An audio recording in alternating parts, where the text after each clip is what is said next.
The main reason NPS is not useful for people is because it's not implemented well.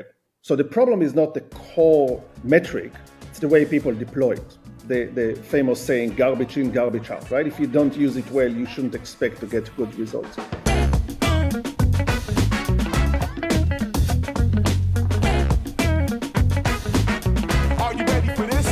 What's up, lifers, and welcome to the Daily Standup with Lifetime Value, where we're giving you fresh new customer success perspectives every single day. I got my man JP with us. JP, can you say hi, please? Hey, what's going on, folks?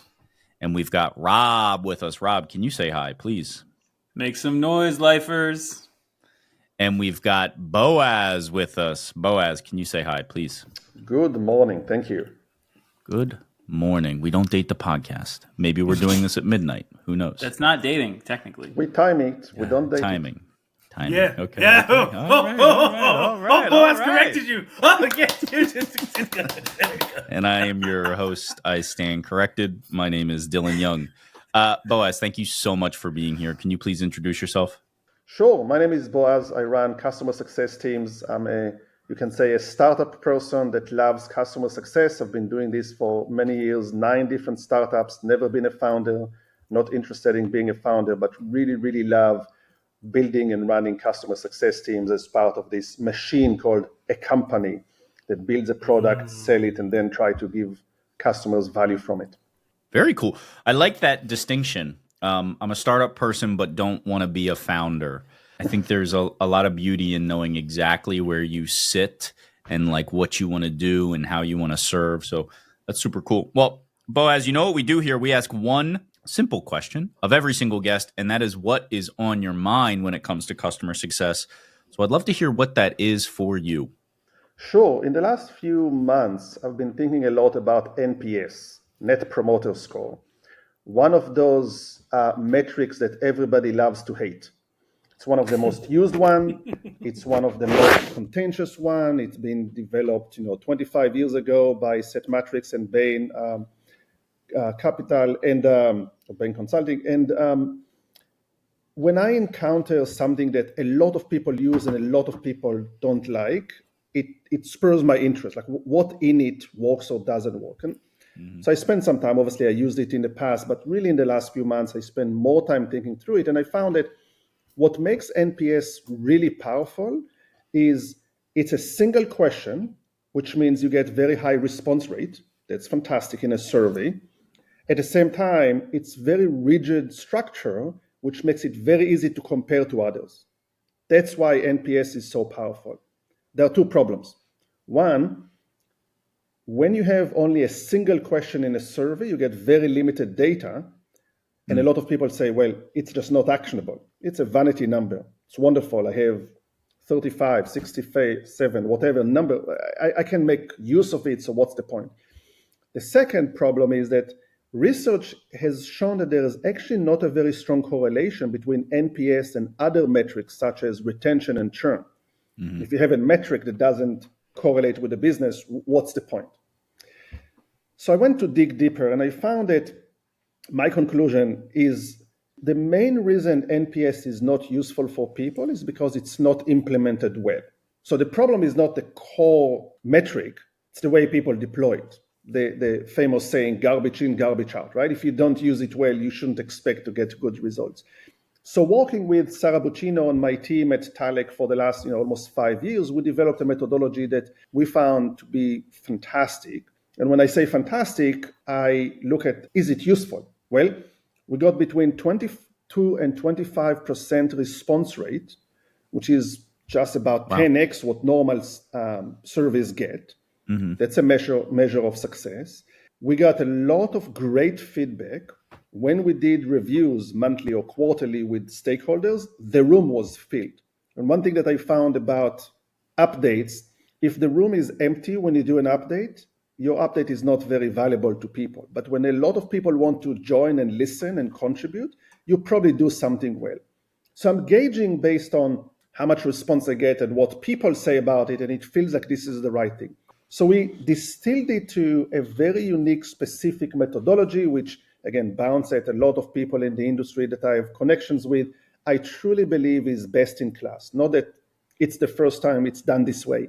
But it's distilling a lot of best practices and insights from other people into a methodology which I think everybody can use, literally everybody. There's nothing here that's like, oh my God, I cannot do that. So here's the methodology. Or here's maybe I'll start with like a few guiding principles to understand what we're trying to achieve. One, trend is more valuable than score. NPS is a number, but the number in and of itself, hey, JP, you get 34, doesn't mean anything. It's just a number. But if I know that that number is going up or down, if I know that when I take a certain action, it changes, if I know that one segment is better than another, then I can start to distill insights that I can put into actions to do. So trend over score is one. Second, response rate is king.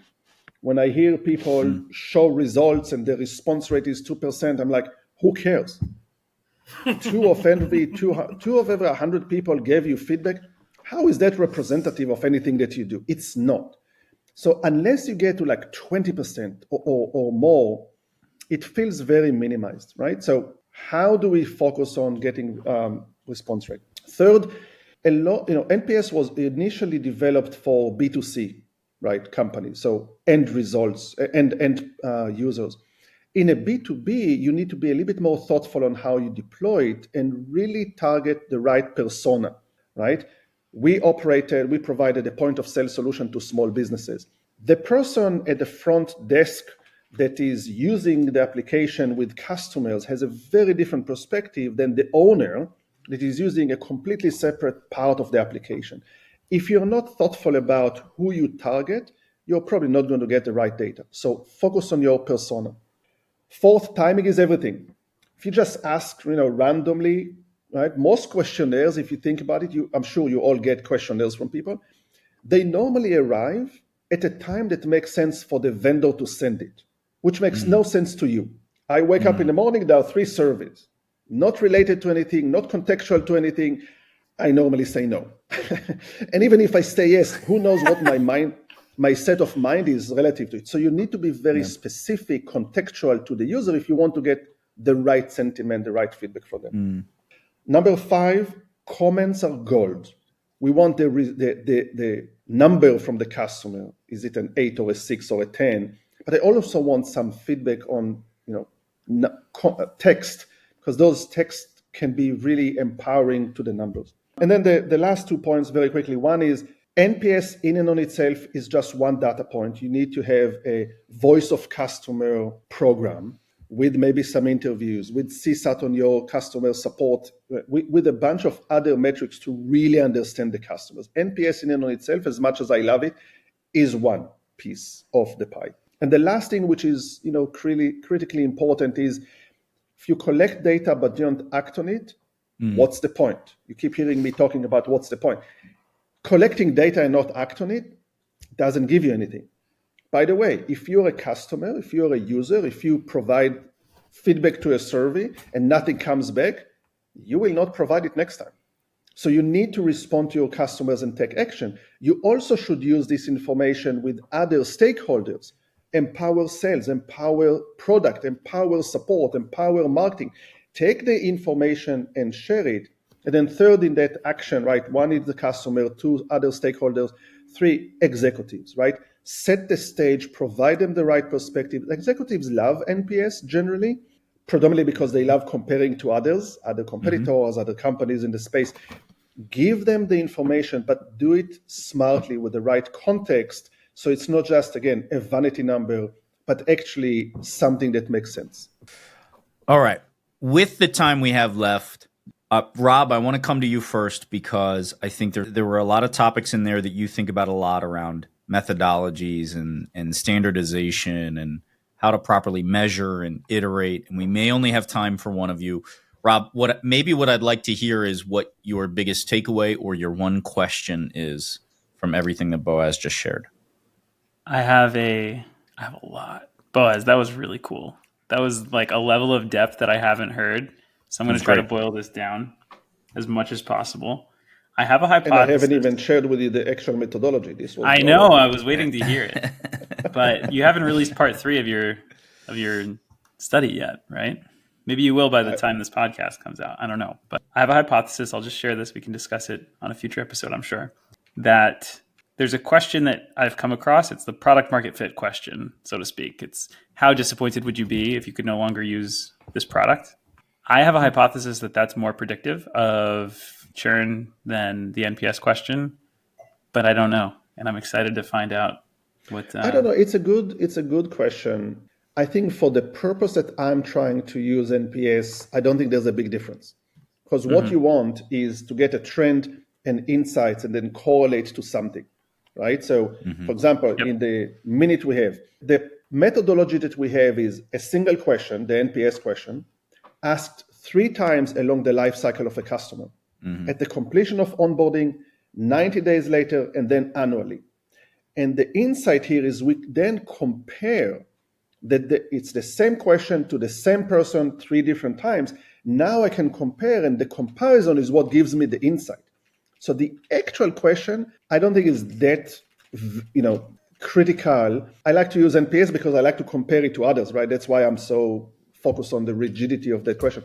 But I think the reverse one can also be valuable and should be explored.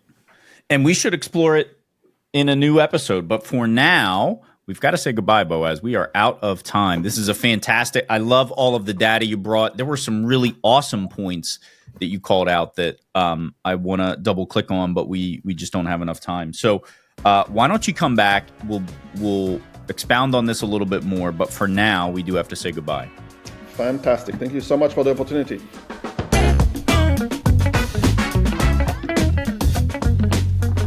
You've been listening to the Daily Standup by Lifetime Value. Please note that the views expressed in these conversations are attributed only to those individuals on this recording and do not necessarily reflect the views and opinions of their respective employers. For all inquiries, please reach out via email to dylan@lifetimevaluemedia.com. Find us on YouTube at Lifetime Value, and find us on the socials at Lifetime Value Media. Until next time.